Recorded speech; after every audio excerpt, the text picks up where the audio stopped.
네, 95회 전산회계 1급 실무 문제 풀도록 하겠습니다. 자, 옥산테크부터 가도록 하죠. 운동기구를 제조하여 판매하는 중소기업이죠. 그래서 제조업의 중소업으로 나오고 있고요. 5기고 2분연도의 입장에서 문제를 풀면 되겠습니다. 자, 파트 1, 1번부터 가도록 하죠. 자, 항상 문제 1번은 기초정보관리에 대한 내용이 나올 거고요. 그 중에서 가로 1번은 자, 이거 조금 문제를 보는 순간 당황스럽죠. 자, 이 내용이 우리가 전산회계 2급에서 나오는 내용이기 때문에 회계 1급에서는 거의 잘 안 나와요. 안 나오는 문제인데, 야, 이게 95회 시험에서 한번 출제가 되었습니다. 네. 하지만 우리가 회계 2급을 다 과정을 거치고 왔던 이제 수험생들이기 때문에, 그쵸. 당연히 이런 문제는 뭐다? 보는 순간, 그렇죠. 옛날 기억 살려가지고 그냥 풀면 되는 거죠. 자, 어떻게 하면 되겠습니까? 기초정보관리에서 회사 등록 메뉴 가셔가지고, 그쵸. 잘못된 부분 찾아가지고 고치면 되는 거죠. 그러면은, 자, 기초정보관리에 회사 등록에다가 마우스로 클릭. 자, 그래서 이제 요걸 하나하나 이제 우리가 비교해 보니까는 어떤 부분이 안 맞습니까? 자, 첫 번째, 법인 등록번호가 안 맞습니다. 그쵸. 그리고 두 번째는 이 종목이 안 맞아요. 종목이. 그쵸. 종목이 안 맞고, 그 다음에 세 번째는 사업장 관할 세무서가 잘못되어 있죠. 우리가 이제 경주 세무서인데, 자, 이게 우리 전산에서는 이제 경산 세무서로 되어 있죠. 그래가지고, 자, 이 세 가지가 지금 현재 안 맞아요. 그래서 이 세 가지를 여러분들이 찾아서 고치면 되겠습니다. 나머지는 맞으니까요. 한번 확인해 보시면 되겠습니다. 자, 그럼 먼저 법인 등록번호부터 가도록 하겠습니다. 자, 110181009650이 아니라 110181까지는 맞는데, 그쵸? 아, 자, 여기죠? 잠시만요. 네. 11018 하나까지는 맞는데, 뒤에가 0095668이죠? 그래서 0095668로 고치면 되고요. 그 다음에 종목은, 철근 돼 있는데, 철근 아니죠? 운동기구로 바꾸어 주셔야 되겠습니다. 그리고 세무서는 경산이 아니라 경주니까 F2 누르고 경주로 바꿔주는 작업을 하시면 끝이 나는 문제였습니다. 자, 쉬운 문제였죠. 자, 이상으로 1번은 끝냈고요. 이제 2번 보겠습니다. 자, 계정과목 적용 등록에다가 반영하시오. 자, 이런 거는 쉽죠. 이런 거는 쌤이 뭐 풀이를 할 필요가 없다고 생각합니다. 그래서 계정과목 적용 등록 가셔가지고, 자, 코드가 853이니까 853으로 가시면은 사용자 설정 계정 과목 나오고, 여기에서 행사비라고 하는 이름으로 이렇게 고치면 되고요. 성격은 경비, 대체 적용 여기에다가 몇 번? 1번. 학회 행사 비용 지급 이렇게 입력하시면 되겠습니다. 다 했네요. 예수씨 빠져나오시면 2번도 끝이 납니다. 자, 3번도 쉬운 내용이죠. 거래처별 초기월. 그래서 95회의 파트 1이 비교적 좀 쉽게 나온 그런 문제였습니다. 거의 뭐 역대급으로 쉽지 않았냐 하는 그런 생각이 드네요. 자, 그러면은 어떻게 하면 되겠습니까? 자, 거래처별 초기월 가셔가지고, 여기에서, 자, 누가 안 맞죠? 왜 상열 추금 안 맞죠? 그래서 대원은 200, 자, 200인데 금액이 250 되어 있으니까 200으로 바꿔주시고, 그 다음에 소백은 200이죠. 소백은 200이니까 그대로 놓아두시면 되고요. 그 다음에 동백이가 중간에 없죠. 그럼 여기다가 동백이를 F2 누르고 적어주시면 되겠습니다. 얼마입니까? 450이죠. 자, 이거 순서가 이렇게 달라도 상관없으니까요. 이런 거에 너무 여러분들 연연하지 마시고, 자, 이렇게 그냥 끝을 내시면 되고요. 차액은 0이 되면 되겠습니다. 자, 다음에 이제 외상매입금이 안 맞는데 비바 산업이 현재 금액이 없죠. 그럼 이건 어떻게 한다? 0으로 놓고 엔터 쳐도 괜찮고요. 아니면 얘를 클릭을 하고 위에 그냥 삭제를 아예 날려버려도 정답입니다. 둘 다 정답이니까 여러분들이 알아서 입력을 하시면 됩니다. 자, 어차피 뭐 금액이 없으니까 쌤은 삭제를 날려버릴게요. 자, 우송유통은 얼마입니까? 네, 4,300이죠. 그리고 공간기업은 얼마입니까? 200이죠. 맞네요. 끝이 났습니다.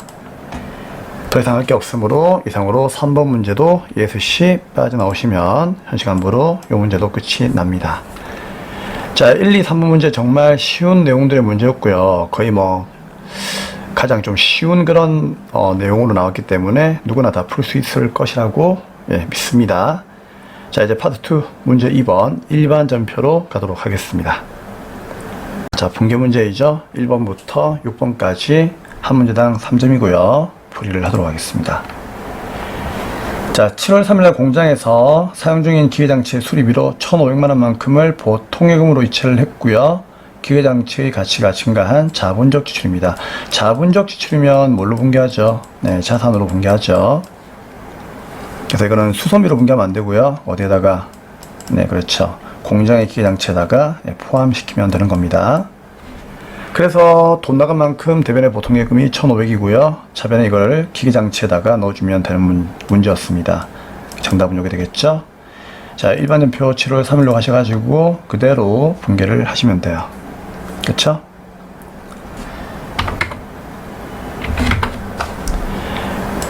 어디부터 할까요? 네, 차변부터 해도 괜찮겠죠? 차변에 기계장치. 자, 얼마? 1,500. 그리고 대변에 보통예금이 나간다. 1,500 분개하시면 되겠죠.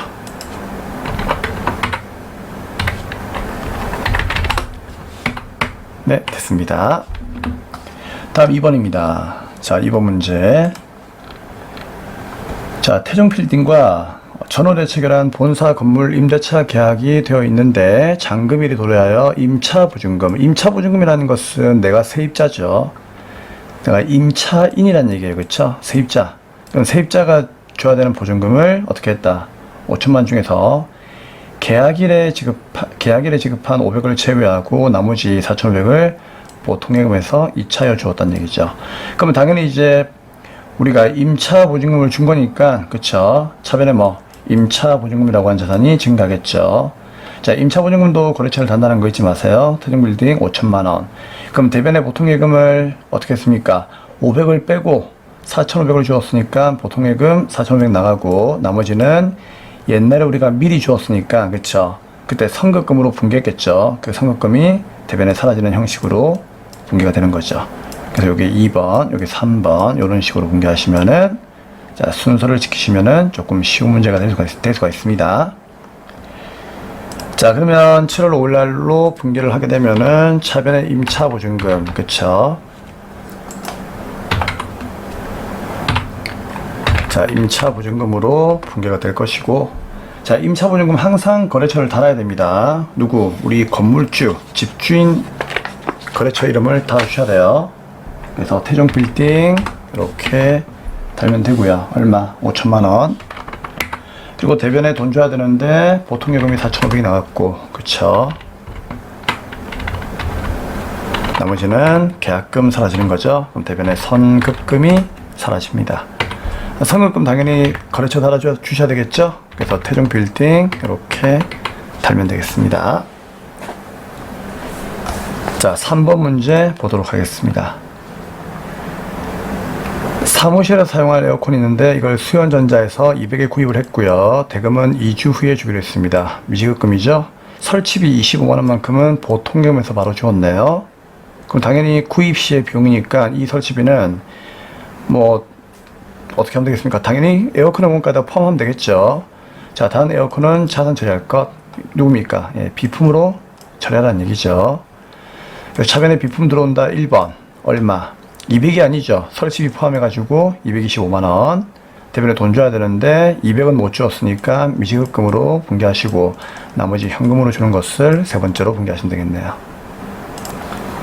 자, 7월 7일로 가서 분개하겠습니다. 차변에 비품 들어오죠. 얼마? 225만원 들어오고, 자, 대변에 돈 줄 건데 뭘 주었습니까? 미지급금이죠. 나중에 주기로 했으니까 미지급금으로 분개하시면 되고, 거래처 이름은 수연전자로 달아주시면 되고요. 얘는 이제 200을 나중에 주기로 한 거니까 200만원만큼을 대변에 부채의 증가로 분개하시면 되고, 나머지는 그러면 이제 뭘로 주었다? 보통예금으로 설치비를 주었으니까 대변에 보통예금 이렇게 나가는 분개 하시면 되겠습니다. 자, 다음 이제 4번 문제로 가도록 하겠습니다.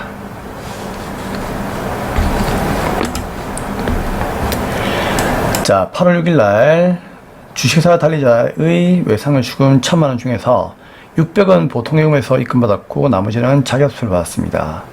그럼 일단은 중요한 게 외상을 출금이 받았으니까 대변에 사라지죠.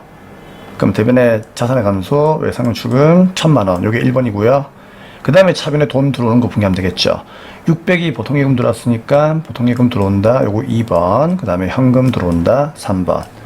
자기합수표는 현금이에요. 그쵸? 자, 그러면 분개합시다. 자, 8월 며칠입니까? 6일이죠. 그럼 8월 6일 날에 대변에 일단 외상 매출금 사라진다. 그렇죠. 누구? 달리자죠.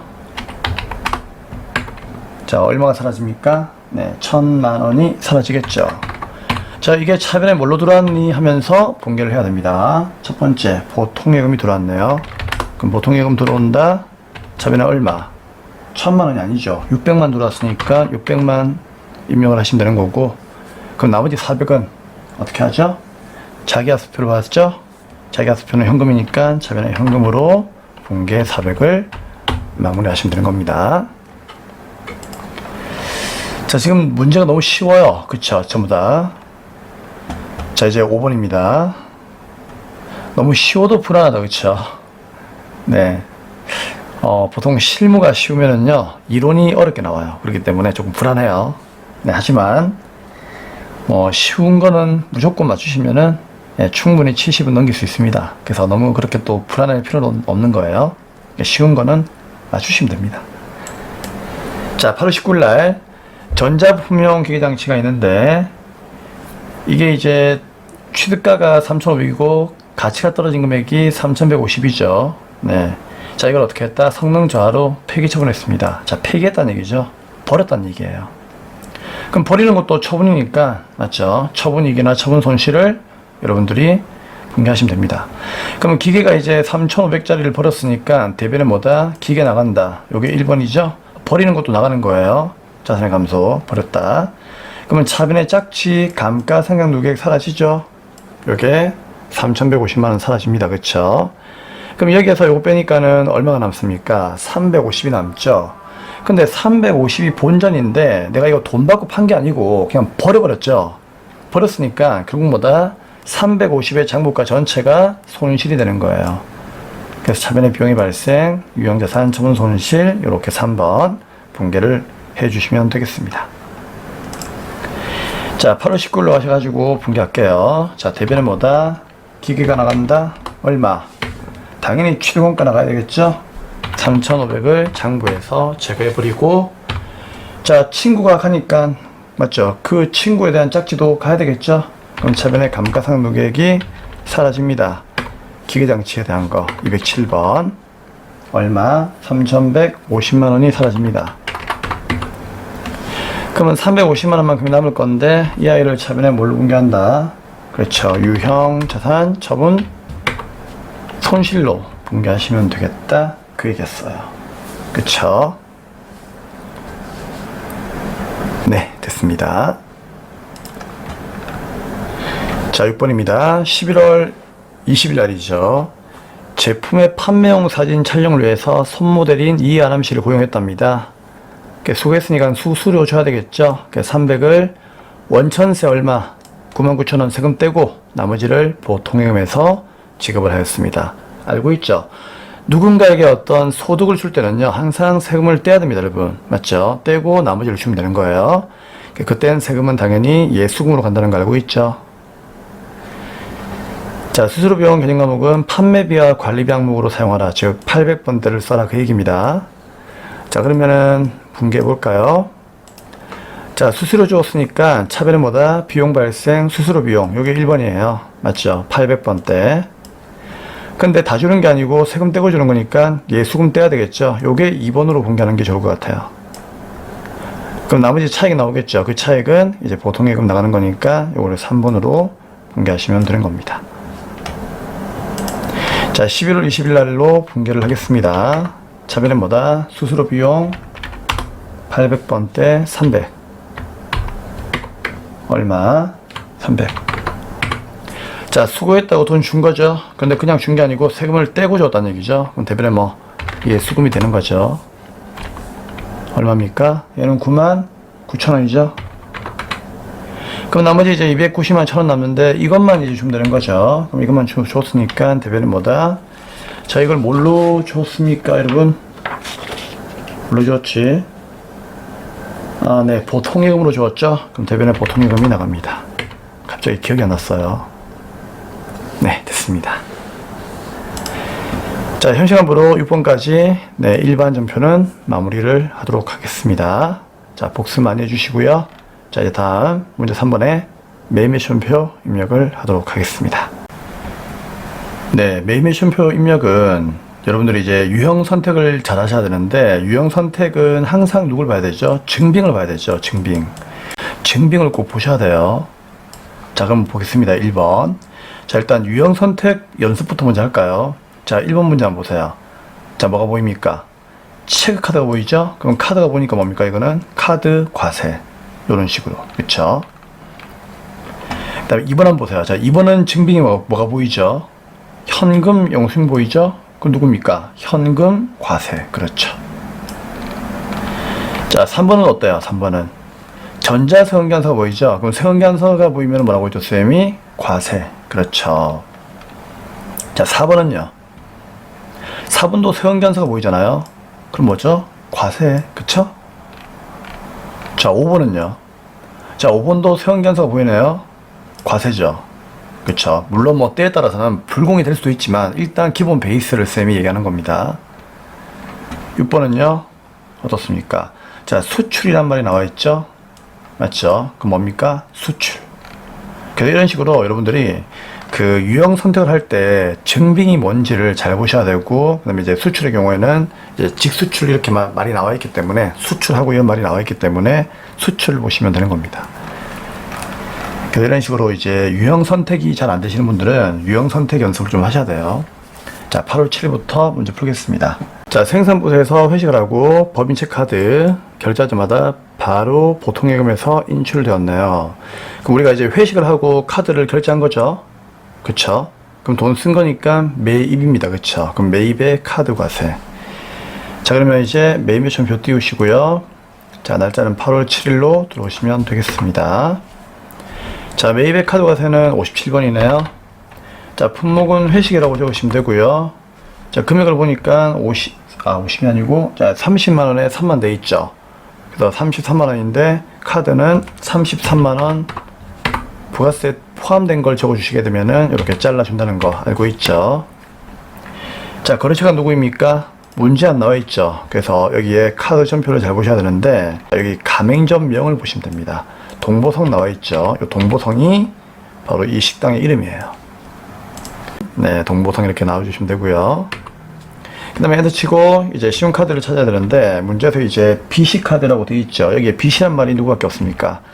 IBK BC카드. 그쵸? 여기 있고, 또 전표에도 카드 종류가 IBK BC카드 나와 있기 때문에 이걸 좀 잘 보셔야 됩니다. 분계는 3번의 혼합으로 가시면 됩니다. 자, 차변에 보시면은요, 복리후생비죠. 생산부 직원들이 회식을 했으니까 500번대 복리후생비. 여기까지는 어렵지가 않습니다. 그쵸? 근데 결제를 카드로 했는데 이 카드가 어떤 카드예요? 체크카드이죠. 그쵸? 체크카드는 여러분들 외상이 아닙니다. 결제하게 되면은요, 얘는 돈이 바로 보통예금에서 빠져나갑니다. 그쵸? 그래서 보통예금에서 빠져나가기 때문에 대변의 정답은 보통예금이 되는 겁니다. 그쵸? 그래서 여기는 절대로 미지급금이 아니에요. 그래서 이렇게 정답을 주었음에도 불구하고 쌤이 이 문제 풀이할 때 실수로 처음에 이거를 답을 미지급금으로 해가지고 영상을 업로드를 했어요. 근데 제보를 받았죠. 받고 보니까 쌤이 야, 나도 착각을 했구나. 그쵸? 그래가지고 이걸 다시 수정해가지고 영상을 편집을 좀 해드린 겁니다. 그래서 이 문제는 대변의 미지급금이 아니고 보통예금입니다. 아시겠죠? 그래서 만약에 신용카드였다면 당연히 대변의 뭐다? 그렇죠. 미지급금으로 분개해가지고 거래처도 IBK 카드로 달아야 되는데, 이거는 체크이기 때문에 대변의 뭐다? 네, 보통예금으로 분개하는 것이 정답입니다. 아시겠죠? 예, 절대로 쌤처럼 실수하시면 안 됩니다. 네, 다음 문제 보도록 하겠습니다. 자, 이번 문제는 10월 1일입니다. 자, 천안 제1공장에서 사용하던 기계장치가 있는데 취득가 5천만 원이고 감루가 4천만 원. 그러면 5천에서 4천 빼면은 장부의 가치 북밸류가 얼마입니까? 1천만 원이죠. 그러면 1천만 원이 본전이에요. 자, 이걸 어떻게 했다? 재생에다가 440만 원 부가세 포함해 가지고 팔았다는 얘기죠. 그리고 현금 영수증을 발급받았네요. 그러면은 당연히 현금 과세가 되겠죠. 매각대금은 전액 자기하수표, 자기하수표는 현금이니까 현금이 들어온다는 얘기죠. 받았습니다. 자, 그러면 이제 문제를 풀어볼게요. 자, 10월 1일 날에 일단 팔았으니까 매출이고요. 현금 영수이니까 현금 과세죠. 22번 분개하시면 되고. 자, 품목은 누구입니까? 네, 기계장치죠.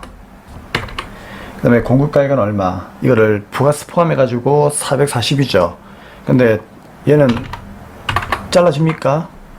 현금 영수증도 잘라지는 거 알고 있죠? 440 찍으면은 400에 40 이렇게 나누어집니다. 자, 거래처는 누구입니까? 네, 거래처는 누구한테 팔았다? 자, 볼까요?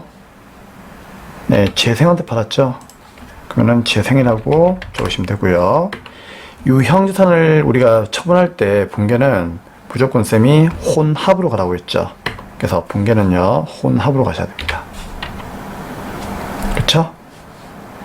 자, 그러면 이제 잘 보세요. 자, 우리가 이제 기계를 팔았으니까 기계가 나간다. 요게 뭐죠? 1번이 되는 거죠. 근데 얘는 항상 취득 원가로 나가는 거 알고 있죠? 그게 얼마? 네, 5천만 원이 나간 겁니다. 그쵸? 그쵸? 그러면 짝진 누가? 감가상각누계도 사라지는 거죠. 근데 우리 전산상으로는 이제 기계장치 대변에 5천만 원 분개하면은요, 밑에 이제 팔았으니까 매출이죠. 매출 세액인 부가세 소금이 자동으로 이렇게 뜰 거예요. 요 두 개는 그냥 동시에 1번, 1번으로 대변을 먼저 분개하세요. 부가세 소금은 여러분들 취득원가의 10%가 아니고 공급 가액의 10%니까, 그쵸? 40이 돼야 되는 거죠? 다들 알고 있죠? 그래서 요 두 개를 먼저 분개하셔야 됩니다. 이게 전산에서 1이에요. 자, 기계는 취득원가. 그러면 차변은 뭐다? 짝지인 감가상각누계액이 사라지죠. 요게 2번이에요. 그러면은 이 두 개 비교하면은, 맞죠? 이 두 개 비교하면은 5천에서 4천의 가치가 떨어졌으니까 1천만 원만큼이 뭐가 되는 겁니까? 그렇죠. 조금 전에 쌤이 언급한 북밸류, 장부의 가치가 되는 거죠. 그러면 1천만 원이 본전이에요. 1천만 원만 받으면은 나는 손실도 이익도 없는 본전이에요. 근데 이걸 얼마에 팔았습니까? 400에 팔았죠. 물론 440 받았지만 40은 어차피 내 돈 아니잖아요. 국가에 내야 되는 거니까 이건 무시하고 400에 팔았죠. 그러면 1천만 원짜리를 400에 팔았으니까 600이 손실이죠. 그쵸? 그럼 얘를 어떻게 해야 되겠습니까? 손실이니까 비용 처리해야죠. 그래서 차변은 뭐다? 비용 발생 3번. 이게 유형자산 처분 손실이에요. 아시겠습니까? 그래서 얘를 분개를 하고 나서 얘를 분개한 다음에 얘를 먼저 분개하세요. 유형자산 처분 손실을. 그러면 전산상으로 정확히 440이 딱 모자랄 거예요. 그게 누굽니까? 내가 받아야 할 돈이죠. 그래서 이 돈 받는 분개를 맨 마지막에 4분으로 하시는 것이 가장 쉽게 문제를 풀 수 있는 방법입니다. 제 기준으로는 그런 거예요. 네, 제 쌤 기준으로. 자, 됐습니다. 그러면 일단 이렇게 이제 풀어보시면 되고요. 자, 이걸 전표에다가 이제 분개하겠습니다. 그러면 10월 1일 날에 이제 어떻게 분개하면 되죠? 자, 대변의 첫째 뭐다? 기계가 나간다. 그쵸? 그래서 이걸 먼저 분개하는 얘기죠. 얼마? 이게 5천이죠. 400이 아니죠. 취득원가 5천 나가고. 부가세 소금은 당연히 뭐다? 40이죠. 요게 이제 1번. 그러니까 대변 먼저 분개했으면 차변은 뭐 사라집니까? 기계에 대한 감가상각누계액 1천만 원이, 4천만 원이 사라져야 되겠죠. 그래서 기계장치의 코드. 차변이 얼마? 4천만 원 이렇게 사라집니다. 입력이 잘 안 되네요. 잠시만요. 자, 이해하셨겠죠? 그러면은 5천만 원짜리가 4천만 원만큼 가치가 떨어졌으니까 1천만 원이 장부의 가액이죠. 근데 이걸 어떻게 했다? 400에 팔았으니까 차변에 600이 손실이죠. 그럼 차변 어떻게 한다? 유형자산, 처분 손실, 비용 발생 600. 이걸 먼저 분개하라고요. 그러면은 정확히 내가 받아야 할 돈 440이 남아요. 그쵸? 그럼 그걸 이제 어떻게 한다? 전부 다 현금 받았으니까 차변에 뭐 현금 들어오는 걸로 마무리하시면 끝나는 문제입니다. 할 수 있겠습니까? 자, 그래서 여기까지 정리 한번 해보시고요. 네, 아마 크게 어려운 내용은 아닐 겁니다. 이제 지금쯤 되면 여러분들 좀 실력이 늘었을 거니까 편안하게 분개할 수 있을 거라고 믿습니다. 네, 이제 그러면 3번 문제 풀이를 하도록 하겠습니다. 10월 10일 날 희망상사에다가 제품을 판매했고요. 그쵸? 세관계산서를 발급했으니까 매출의 과세가 되겠죠. 자, 이런 건 기본 문제니까요. 크게 어려운 내용은 아닙니다. 근데 돈을 뭘로 받았는지 안 나와 있는데 그거는 밑에를 보시면 되겠습니다. 현금 350, 외상 200. 오케이. 자, 그러면 10월 11일 날 분개를 하도록 하죠. 매출의 과세죠. 11번. 쉬운 겁니다. 자, 제품을 팔았고 공급가액은 얼마? 자, 어차피 뭐 세관계산서에 수량과 단가가 있으니까 이것도 같이 적어 드릴까요? 100, 그 다음에 5만. 수량 단가는 채점 대상이 아닌 걸로 알고 있는데, 그래도 우리가 또 명분이 필요하니까, 그쵸? 자, 입력을 하는 것도 나쁘지 않습니다. 그래서 500에 50만원 이렇게 분개하시면 되고, 자, 거래처 누구? 네, 희망상사라고 되어 있을 거예요. 자, 우리가 누굽니까? 공급자니까 옥산테크이고요. 자, 거래처가 공급을 받는 자, 매입자니까 희망상사가 되는 거죠. 자, 전자세관계산서 맞습니까? 맞죠? 1번이고요. 자, 분개는 어떻게 할까요? 당연히 혼합 가야 되겠죠. 왜? 대변의 제품 매출, 부가세 수금 이건 맞는데 차변에 들어온 돈이 둘로 나누어서 들어오니까 하나는 뭐 현금으로 차변에 들어온다. 얼마? 350 이렇게 분개하시면 되고, 나머지 하나는 뭐다? 외상이니까 외상 매출금으로 분개를 하시면 되겠습니다. 자, 다음 4번 문제 가겠습니다.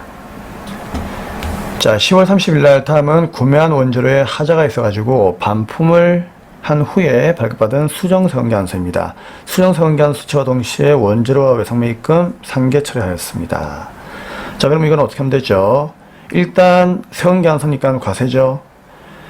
물론 이게 물건을 매입한 건 아니지만 매입과 관련이 있는 거기 때문에 매입의 과세로 가셔야 됩니다. 그래서 10월 30일 날에 매입의 과세로 가시면 되고, 51번. 자, 품목은 누구입니까? 자, 품목은 그렇죠, 원재료였죠. 자, 공급가액은 얼마였습니까? 자, 수량이 나와 있네. 그쵸, 수량이. 그럼 수량이 여기 이제 100, 마이너스 100 이렇게 되어 있으니까, 자, 수량으로 갈게요. 마이너스 100, 단가는 3만원. 그러면은 300에 30이 마이너스가 되어 있으니까 이게 바로 뭐다? 마이너스가 떠 있는 반품 세관계산서예요. 자, 우리의 상대 거래처는 누구입니까? 누구였죠? 네, 거기 보니까 한강이죠. 왜? 우리가 매입자니까 옥산이고 우리한테 판매한 사람이 공급자니까 한강이겠죠. 그래서 한강이라고 적어주시면 되고, 자, 이것도 이제 수정 전자세관계산서 받았으니까 전자 1번 체크하시면 되고요. 그 다음에 분개는 외상과 퉁치기로 했죠. 그쵸? 그러면 2번 전액 외상 누르시면은 전산이 알아서 이렇게 마이너스로 분개를 해주니까 우리는 구경만 하시면 되는 거예요. 아시겠죠? 자, 5번입니다. 자, 11월 10일 날 남서울로부터 원재료를 1320만원인데 이게 부가세가 포함이 되어 있죠. 그쵸? 그럼 나중에 이제 잘라버리면 되는 거고, 매입을 했고, 그 다음에 세관계산서를 받았네요. 근데 대금 중에서 11월 1일 날에 지급한 선급금이 있답니다. 얼마? 100만원. 그럼 이거 나중에 이제 대변에 없애버리는 분개해야 되겠죠?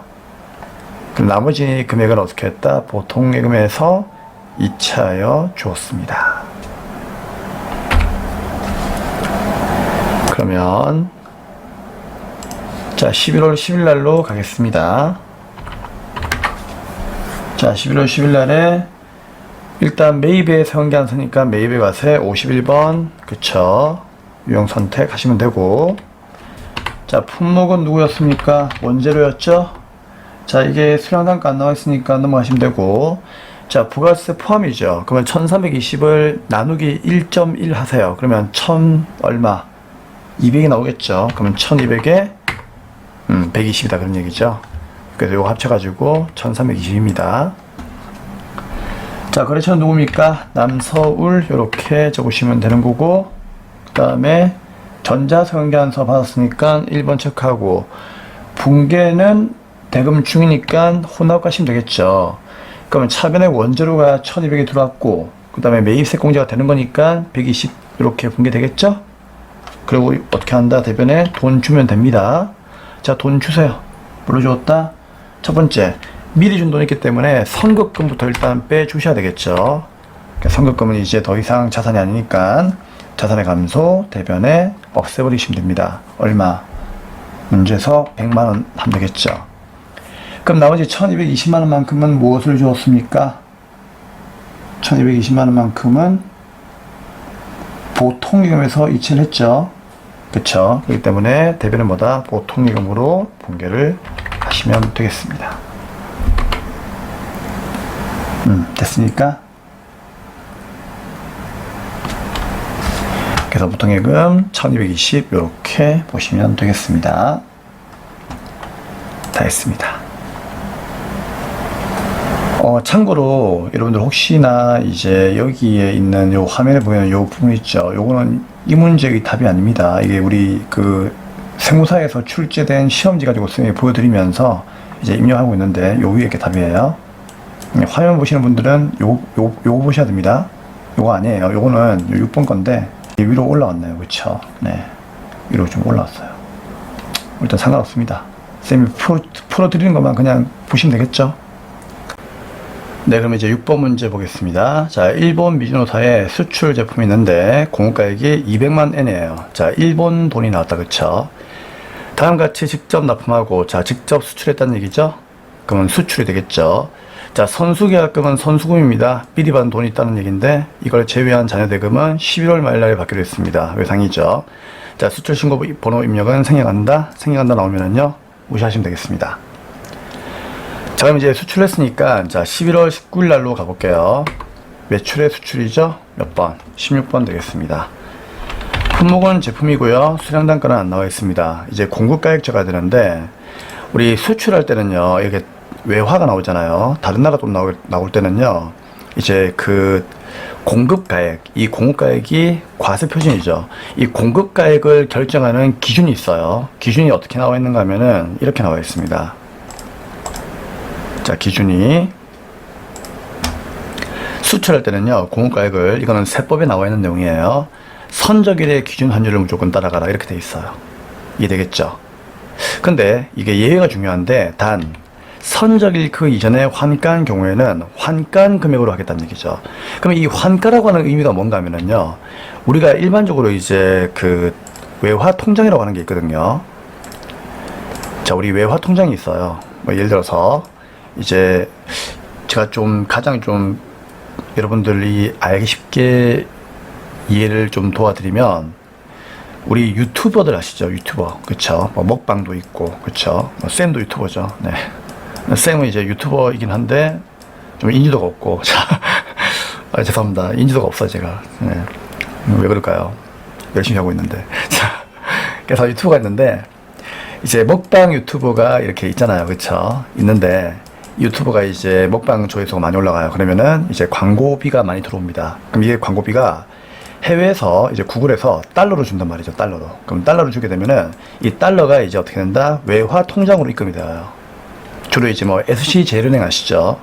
그런 SC제일은행에 이제 외화 통장으로 이제 입금이 많이 됩니다. 그럼 입금되게 되면은 예를 들어서 뭐 여기에 뭐 100달러가 들어왔다. 그럼 100달러면 이제 우리나라 돈으로 한 10만 되겠죠. 그럼 100달러가 들어오게 되면은요. 자, 이 100달러를 어떻게 한다? 우리나라 돈으로 바꿔야 되겠죠. 근데 우리나라 돈으로 바꾸지 않고 계속 놔두는 거예요. 그럼 계속 놔두게 되면 이거는 환가한 게 아니에요. 이해하시겠죠? 그럼 언제가 환가가 되는 겁니까? 그렇죠. 내가 이제 이걸 어떻게 한다? 우리나라 돈으로 환전을 하는, 환전을. 그렇죠. 바꾸는 거예요. 그때 이제 뭡니까? 환가하였다라고 이야기를 하는 겁니다. 그래서 외화 통장에 달러가 들어오게 되면은요, 그냥 이걸로는, 이 상태는 뭡니까? 환가한 게 아니에요. 이걸 우리나라 돈으로 이제 환전을 시켜야만 이제 환가가 되는 거예요. 이해되겠죠? 그래서 환가의 의미를 아셔야 됩니다. 자, 그럼 볼게요. 그럼 문제가, 자, 환가하였다면 이제 환가한 그날의 이제 공급가액인데, 자, 19일날 선정했죠. 그럼 19일 선정했으니까 요 200만에는 원칙 어디에다가 100엔당 1100원에다가 그쵸 1100원. 왜냐면 19일날 선정했으니까 선적한 그날의 기준 환율이 원래는 원칙이잖아요. 그럼 얘를 전부 다 어떻게 한다? 여기에다 곱해야 되는 거예요. 그쵸? 근데 200만엔 중에서 10만엔만큼은 그 이전에 미리 받았다는 얘기죠. 그럼 그 이전에 미리 받았으니까 갑자기 이 생각 나죠? 이 생각. 어떤 생각? 이 생각. 선적을 이전에 받았다는 얘기예요.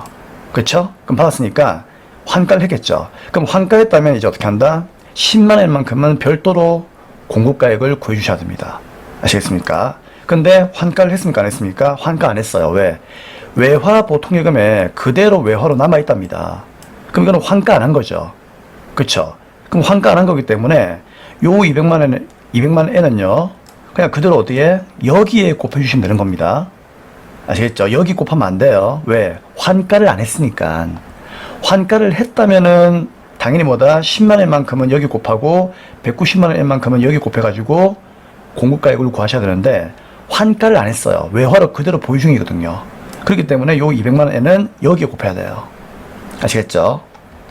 그래서 공급가액은 200만엔 곱하기 100엔당 1100원에 곱하면 또 이게 100엔당이거든요. 100엔당은 여러분들 어떻게 이제 바꾸셔야 되는가 하면은 200만엔에서 1100원 곱하면 안 돼요. 왜? 이거는 100엔당이니까 1엔당으로 바꿔야 돼요. 그러면 1엔당으로 바꾸려면 어떻게 하면 된다? 1엔당 바꾸려면은 요 1100원을 갖다가 100엔으로 나누시면 돼요. 그러면은 동그라미 두 개 날라가서 1엔당 얼마? 11원 되는 거죠. 그러면 200만엔을 11원에다가 곱해야 되는 거죠. 아시겠습니까? 그러면은 얼마가 되겠습니까? 공급가액이 2200이 되는 거죠. 그래서 여기에는 2200이 오는 겁니다. 자, 그러면 이제 공급가액은 2200으로 결정이 되었고요. 나머지 분개만 하시면 되겠습니다. 자, 그러면 거래처를 적을까요? 거래처는 누굽니까? 미시노사라고 돼 있죠. 그리고 이제 영세율 9번 선택해 주셔야 되는데 요거는 이제 직수출이니까 1번 그대로 가시면 되고요. 자, 분개는 일부가 이제 미리 받은 돈이 있었죠. 선수금이 있었고 일부가 이제 외상입니다. 왜 외상인가 하면은 선적한 날이 19일이죠. 지금 19일이에요. 19일이 선적한 날이니까 19일이 공급시기인데 돈은 11월 말일 날 받기로 했으니까 결국 뭡니까? 이건 외상이죠. 그쵸? 그럼 혼합으로 가시면 되겠습니다. 그럼 대변의 제품 매출 맞습니까? 맞죠. 2200만원 잘 되어 있고요. 예, 차변에 돈 받으면 되는데 첫 번째, 자, 미리 받았던 돈은 선수금이죠. 자, 선수금 붙여니까 대변이에요. 걔가 사라져야 되겠죠. 어디로? 차변으로 선수금 사라집니다. 자, 이 선수금이 얼마입니까? 10만엔이죠. 근데 이 10만엔은 이제 11월 9일 날에 보통예금으로 들어온 거니까 요거는 그날의 환율을 적용하시면 되는 거예요. 그래서 우리가 공급가액을 구할 때는 얘가 외화로 그냥 보유만 했기 때문에 환가 안 했기 때문에 그냥 여기다 곱하는 거지만 이제 분개를 할 때는요, 이제 선수금으로 분개해야 되니까 그 선수금의 분개는 그냥 그 돈 받은 날의 기준 환율로 곱해서 분개하시면 되겠습니다. 그러면은 10만엔을 1055원과 곱하면 안 되겠죠. 이것도 어떻게 한다? 1055를 100엔으로 나누어 주셔야 돼요. 그쵸? 나누어 주시면은 이제 오늘 이제 10.55원이 되는 겁니다. 1엔당으로 따지면은요. 그쵸? 1엔당으로 따지게 되면은 10.55원이 되겠죠. 그러면 10만원 곱하기 10.55원을 곱하게 되면은 얼마 나옵니까? 이런 식으로 105만 5천원 나옵니다. 그래서 105만 5천원이 네, 선수금이 되는 거예요. 이해하시겠죠? 그래서 그 당시에 이제 선수금 받았을 때는요, 어쩔 수가 없죠. 일단은 그 당시에 환율은 이 금액이었으니까 이 금액으로 선수금 분개했겠죠. 그럼 요 금액으로 이제 사라진다 그런 얘기예요. 분개는 분개입니다. 공급가액은 공급가액이지만 분개는 분개니까 헷갈려 하시면 안 돼요. 그럼 남는 금액이 이제 2,094만 5천원인데 얘는 뭡니까? 말일날 받기로 했으니까 외상이죠. 그럼 외상 매출금으로 마무리를 해주시면 되겠습니다. 그래서 이게 정답이 되는 거예요. 네, 됐습니다.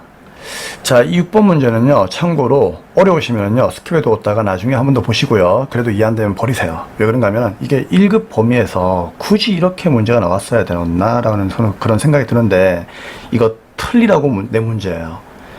이게 정말 취업적인 내용이고 어려운 부분의 문제거든요. 이 문제는 전산 세무에서도 안 나왔어요.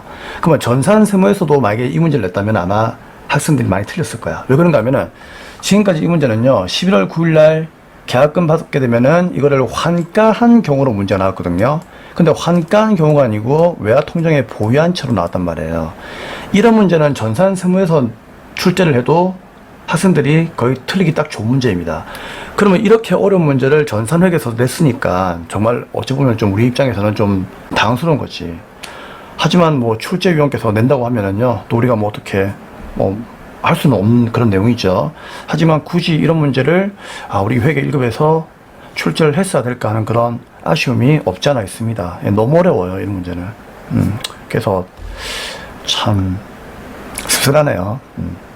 하지만 공부하실 분들은 공부해 보시고요. 그래도 좀 어렵다면은 스킵해 뒀다가 나중에 볼 수 있도록 합시다. 네, 됐습니다. 자, 그럼 이제 문제 4번의 오류 정정으로 가도록 하겠습니다. 1번부터 가겠습니다. 8월 10일 날에 본사 판매 부서가 사용하고 있는 화물 자동차가 있습니다. 화물 자동차는 참고로 매입세 공제가 되죠. 근데 이걸 어떻게 했다? 정비 받으면서 58만 3천 원이 부가세 포함되어 있는데 포함입니다. 현금을 결제하고 현금 영수증 받았답니다. 그럼 현금 영수증이라고 하는 법적 증빙 받아왔으니까 현금 과세로 공제를 받으면 되는 거예요. 그럼 당연히 얘는 뭐다? 매입 매출 전표에다가 분개해야 되겠죠. 근데 회계 담당자가 실수했네. 왜요? 매입세 공제받지 못하는 것으로서 착각을 해가지고 일반 전표에다 분개했다는 얘기죠. 그러면 안 되지. 왜? 매입 매출 전표에다 분개해야지. 그쵸? 그럼 어떻게 할까요? 잘 타일러요. 너 왜 그랬니? 그러면서 이제 일반 전표에 가가지고 일반 전표가 왜 이렇게 안 뜨죠? 네. 자, 날짜가 언제였습니까? 8월 10일이죠? 자, 8월 10일로 가셔가지고 자, 이거 아니다. 그쵸? 그래서 이거 클릭하고 삭제를 해주셔야 됩니다. 그래서 깨끗이 날려버리고 어떻게 한다? 매입 매출 전표로 오셔가지고요. 다시 분개를 하시면 됩니다. 그래서 8월 10일로 가시면 되고 자, 유형 선택은 현금 영수증 받아왔으니까 매입의 현과 61번 가시면 되겠죠. 자, 품명은 뭐 수리비, 정비 이렇게 할까요? 정비 하면 되고요. 자, 금액이 중요해요. 58만 3천 원 다 적으세요. 왜? 부가세가 포함되어 있거든요. 엔터. 그래서 53만 원, 5만 3천 원 잘라 주셔야 됩니다. 정비소 이름이 맞는 공업사가 되겠네요. 그리고 분개는 어떻게 하면 되죠? 전액 현금으로 결제했으니까 1번 가시면 되겠죠. 대신에 원재료 구입한 건 아니고 자동차를 고쳤으니까 차량 유지비로 분개를 해 주셔야 되겠습니다. 요 공장에서 사용하고 있는 차입니까? 아니네. 야, 이거 큰일 날 뻔했다. 그쵸? 우리가 화물차 그러면 보통 공장으로 착각하잖아. 그쵸? 근데 문제를 끝까지 봐야 돼. 문제 보니까요, 본사 뭐라고요? 판매 부서가 사용하고 있답니다. 와, 이때는 네, 공장 아니에요. 그래서 뭐다? 800번대로 가야 됩니다. 근데 우리 머릿속에는 화물차 그러면은요, 전부 다 공장으로 많이 오해할 수가 있기 때문에, 그쵸? 상당히 실수하기 좋은 그런 문제입니다. 그래서 800번대로 가셔야 돼요. 그래서 800번대 차량 유지비로 분개하시면 되겠습니다. 자, 다음 이제 2번 문제 보도록 할게요. 보통 이제 우리가 채점을 가채점 하고 나서 나중에 이제 합격자 발표할 날 있잖아요. 내가 생각했던 그 점수보다 점수가 안 나왔어요. 이렇게 말씀하시는 분들이 많이 있는데 그분들이 보통 보면은요, 이런 문제 많이 틀려요. 이거를 분개는 잘했는데 계속 뭡니까? 500번대로 이렇게 알고 있는 거야. 이게 800번대인데. 그쵸? 예, 그래서 이런 문제 때문에 있잖아요. 학생들이 쌤 왜 제 점수는 좀 낮게 나오죠? 이런 질문이 많이 들어와요. 그게 이제 이런 문제 때문에 많이 이제 차이가 나는 겁니다. 조심해야 되겠죠. 자, 이제 2번 보겠습니다. 자, 대한적십자사회에 현금으로 기부했는데 이 3만원이 세금과 원가로 처리가 되어 있답니다. 그쵸? 이거 기부금이죠? 쉽네? 어떻게 하면 되겠습니까? 일반 전표 12월 20일로 가가지고 맞죠? 요 세금과 원가를 뭘로? 기부금으로 바꿔주시면 끝나는 문제였습니다. 간단하네요. 네, 이상으로 오류 정정에 대한 내용은 마감을 하도록 하겠습니다. 자, 이제 결산 문제로 가도록 하겠습니다. 네, 이제 결산 문제입니다. 자, 결산 문제는 수동과 자동을 먼저 구분하셔야 되겠죠. 자, 결산 문제 푸는 순서 퍼스트 뭐다? 수동 결산 먼저 푸시고요. 세컨드 자동결산 보시면 되겠습니다. 자, 자동결산 5가지 누가 있습니까? 기말재고, 대손, 감가, 퇴직금, 법인세. 다시 누구라고요? 기말재고, 대손, 감가, 퇴직금, 법인세. 외우셔야 됩니다. 자, 수동은 수, 자동은 자입니다. 1번 뭐죠? 대충 봐도 네, 수죠. 수동. 자, 2번은요. 네, 수동이죠. 자, 3번은요. 자동이죠. 키워드가 대손. 대손. 네, 자동이죠. 그러면 1번과 2번을 먼저 풀고 3번은 마지막에 풀어주시면 되겠습니다. 자, 1번부터 보도록 하죠.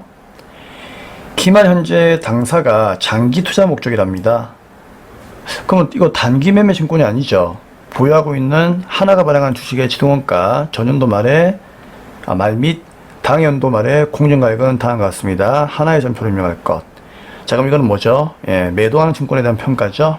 자, 이 문제 별표.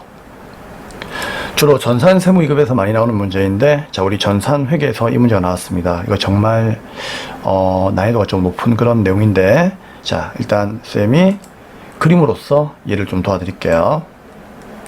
네, 그러면 이제 이 문제를 풀 건데, 우리 풀기 전에 필기 하나만 할게요. 자, 매도한 증권의 평가 이익과 손실은 서로 상기합니다. 자, 이걸 아셔야 돼요.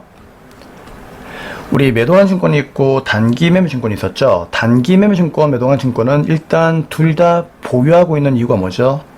싸게 사가지고 비싸게 팔려고 보유하고 있는 거죠.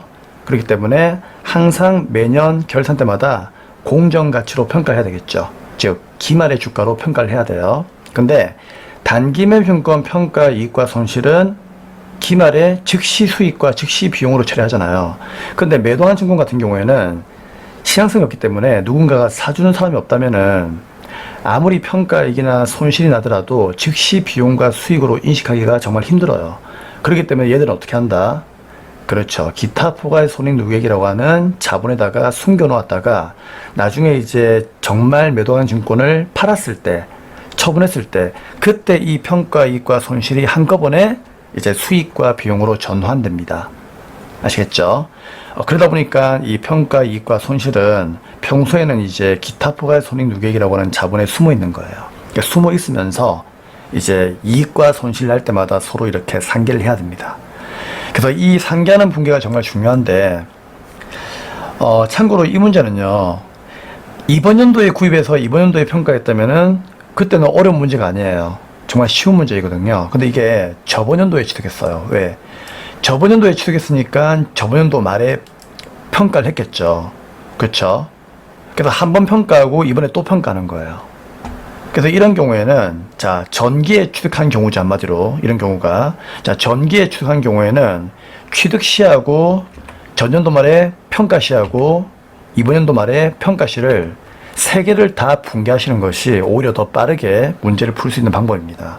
그래서 여러분들 귀찮아하지 마시고요. 처음에 공부할 때는 이게 정말 어려우니까 취득 시, 전년도의 평가 시, 이번 연도의 평가 시를 세 개를 다 분개해가지고 답을 정리하세요. 아시겠죠? 자, 그러면 어떻게 푸는지 알려드릴게요. 먼저 취득 시의 분개를 먼저 할게요. 그럼 취득 시의 분개를 어떻게 했을까요? 그렇죠. 전기에 취득했으니까 전기에 취득할 때마다라도 3천만 원이니까 차변에 매도한 증권 3천만 원 들어오고 대변에 현금으로 3천만 원 주었겠죠. 물론 이게 정답이 아니에요. 저번 연도에 취득할 때 이렇게 분개했다는 얘기예요. 그쵸? 근데 저번 연도 말에 뭐다? 공정가액이 3,200이니까 전기말 결산 시에 평가를 했겠죠. 근데 3천만 원짜리가 3,200 되었으니까 200이 올랐잖아요. 그러면 전기 평가 시에는 어떻게 분개했을까요? 차변의 자산의 증가 200이 올랐으니까 200만 원 매도한 증권 분개하고 요걸 대변에 그렇죠. 매도한 증권 평가이익으로 200을 분개했겠죠. 맞습니까? 자, 여기까지 이해돼요. 자, 그리고 나서 어떻게 한다? 드디어 이번 연도가 되었다는 얘기죠. 그래서 세 번째 분개하려고 하는 이 분개가 1번 문제의 정답이에요. 그래서 이번 연도에 이제 뭡니까? 평가해 보니까는 공정가액이 2,800이죠. 그럼 이 2,800은 누구랑 비교해야 됩니까? 당연히 전기말의 공정가액과 비교해야 되겠죠. 전기의 취득원가랑 비교하면 안 돼요. 아시겠죠? 만약에 얘를 이번 연도에 구입했다면 이번 연도의 취득원가하고 비교하면 되겠죠. 근데 저번 연도에 구입을 했다면은요, 이미 저번 연도의 취득시와 저번 연도의 기말에 이 금액만큼은 이미 우리가 분기를 했기 때문에 얘는 이제 얘랑 비교해야 돼요. 얘가 아니에요. 아시겠죠? 왜 그렇죠? 3,000이 있었는데 200이 증가했잖아요. 그래서 현재 뭐다? 3,200이 장부의 가액이에요. 그 3,200의 장부 가액이 바로 이거란 얘기예요. 그래서 얘랑 비교해야 되겠죠. 그러면 3,200짜리가 2,800 되었으니까 400이 떨어졌죠. 그러면 이제 분개하겠습니다. 단기말 평가 시의 분개는 뭐가 된다? 대변에 매도한 증권 자산이 400이 감소했죠. 그러면 이 감소한 400을 차변에 뭘로 분개할까요? 매도한 증권 평가 손실 400 이렇게 분개하고 싶지만 그건 단기 매매 증권이라면 그게 가능해요. 하지만 매도한 증권은 평가 이익과 손실을 서로 상기해야 됩니다. 그럼 어떻게 하느냐? 이미 그 전에 평가이익이 200이 있었으니까 얘를 먼저 없애버리는 거예요. 아시겠죠? 그리고 남는 200을 어떻게 한다? 드디어 평가 손실로 분개하면 되는 겁니다. 그래서 이 문제 정답은 얘가 정답이 되는 거예요. 아시겠습니까? 그래서 이렇게 세 개를 다 분개하는 것이 여러분들이 귀찮을 수도 있겠지만 이게 더 정확하고 빠르게 여러분들이 문제를 풀 수 있는 거니까 이렇게 하나하나 분개를 다 하세요. 아시겠습니까? 예. 그리고 나서 여러분들이 실력이 되면은요, 그때는 여러분들이 알아서 분개하시면 돼요. 어떻게? 뭐 간단하죠. 이 두 개 비교해가지고 대변에 사라지고, 그렇죠? 그 다음에 어떻게 합니까? 여기에서 뭐 이익이 났으니까 이익을 메꾸고 나머지 손실 처리한다.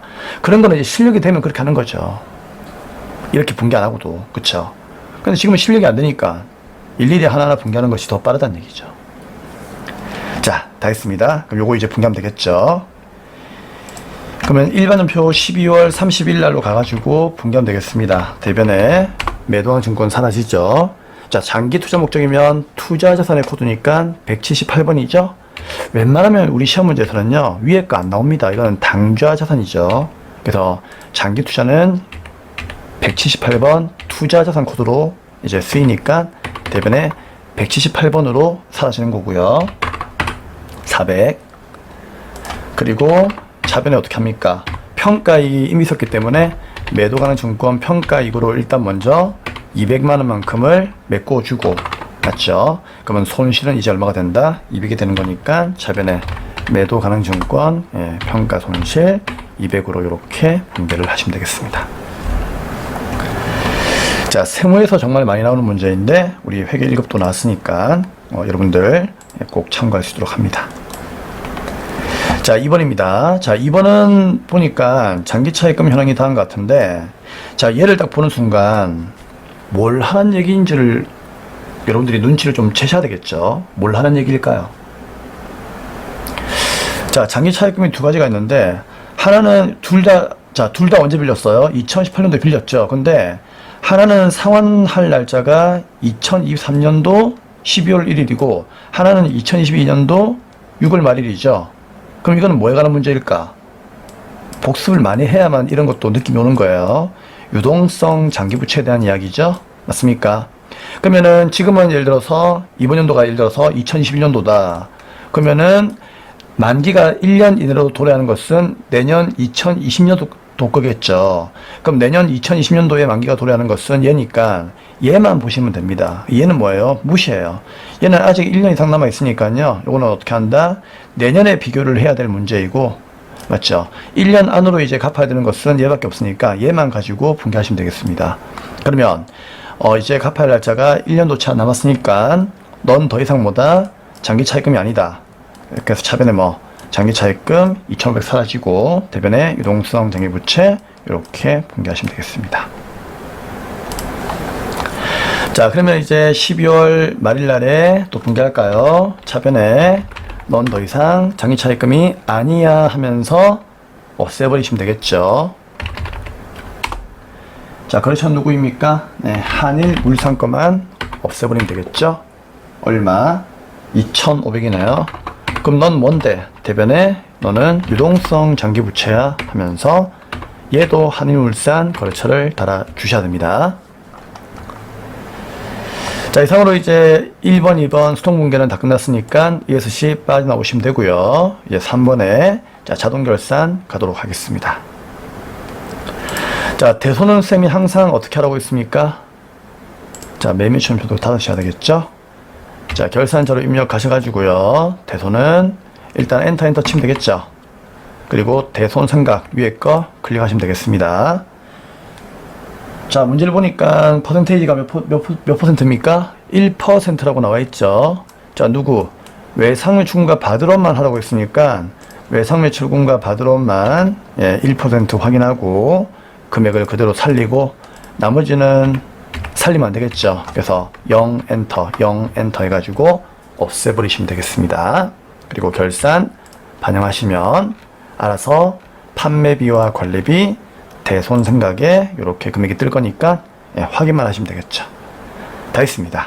그러면 나올 때 전표 추가를 반드시 누른다는 거 알고 있죠? 클릭 추가하시겠습니까? 예. 그러면 자동 공개가 이루어질 거고요. ESC 빠져나오시면 현시간부로 결산 문제는 끝이 나겠습니다. 다 했습니다. 자, 다음 이제 조회 문제 마무리하도록 하겠습니다. 네, 이제 6번 문제 조회 문제 풀이를 하도록 하겠습니다. 자, 1번 문제부터 보도록 하죠. 자, 1개 확정 신고기간 세은계안서 수치분 중에서 고정자산 매입을 제외한 일반 매입액의 금액은 얼마입니까? 라고 되어 있죠. 자, 얘는 어디로 가는 게 좋을까요? 네, 부가가치세 신고서에 가는 것이 좋을 것 같습니다. 자, 부가가치세 클릭, 신고서 클릭. 자, 조회 문제는 하루아침에 되는 게 아니기 때문에 여러분들이 조금 여유 가지면서 많이 연습을 하셔야만 실력이 좀 늘 수 있겠죠. 자, 그럼 일단 4월에서 6월까지 조회를 하시면 되고, 자, 문제가 물어보는 건, 자, 매입액으로 가라는 얘기죠. 그러면 세은계안서 수치분이 매입액이 여기 있잖아요. 그렇죠. 그럼 여기에서 뭘 물어보고 있죠? 고정자산 매입액을 제외한 누구? 일반 매입액만 물어보고 있다는 얘기죠. 그러면 10번을 보시면 돼요. 그럼 10번에서 뭐 매입액을 물어보고 있으니까 매입세액을 물어봅니까? 세액을 물어보니까 얘가 답이죠. 70만원이 정답이 되겠습니다. 자, 그럼 이제 요거는 ESC 빠져나오시면 되겠죠. 네, 2번입니다. 자, 2월 달에 원재료 매입액이 얼마입니까? 묻고 있죠. 자, 2월 한 달만 묻고 있으니까 특정한 월을 언급하고 있죠. 자, 그때는 1월계표로 가시는 것이 좋겠죠. 자, 1월계표에 마우스 클릭하시고, 자, 월계표를 쓰는 게 좋겠죠. 2월 달부터 2월 달까지. 자, 여기서 원재료 찾으시면 되겠습니다. 그러면 2월 달 한 달 동안에 원재료 매입한 게 얼마냐? 그걸 묻고 있으니까 매입하면은 차변에 들어오죠. 그래서 매입한 합계 8,630만원이 정답이 되겠습니다. 다음 3번입니다. 자, 1개 확정 부가세 신고에 반영된 내역 중 6월에, 자, 6월의 별표. 자, 이게 자칫 잘못하면은요, 이게 1개 확정이니까 여러분들이 4월에서 6월까지 조회하면 되겠지 이렇게 생각하는데 이렇게 하면 안 돼요. 왜 그런가 하면은 1기 확정 중에서 6월에라고 되어 있잖아요. 맞죠? 그러면 1기 확정 중에서 6월에라고 되어 있으니까 이건 뭐다? 6월달만 봐야 돼요. 그리고 부가세 신고서에 반영이 되었다는 내용은 과세 품목을 보는 거지 면세 품목을 얘기하는 게 아니죠. 그쵸? 면세 품목은 과세 신고서에 반영되지 않으니까 면세를 보시면 안 됩니다. 과세를 봐야 됩니다. 그쵸? 그리고 카드로 매출된 공급 대가가 얼마입니까? 라고 되어 있습니다. 또 이때 공급 대가는 뭐죠? 공급 가액에서 뭐를 플러스한 거다? 세액을 플러스한 거죠? 그래서 이 문제가 상당히 뭡니까? 좀 난해합니다.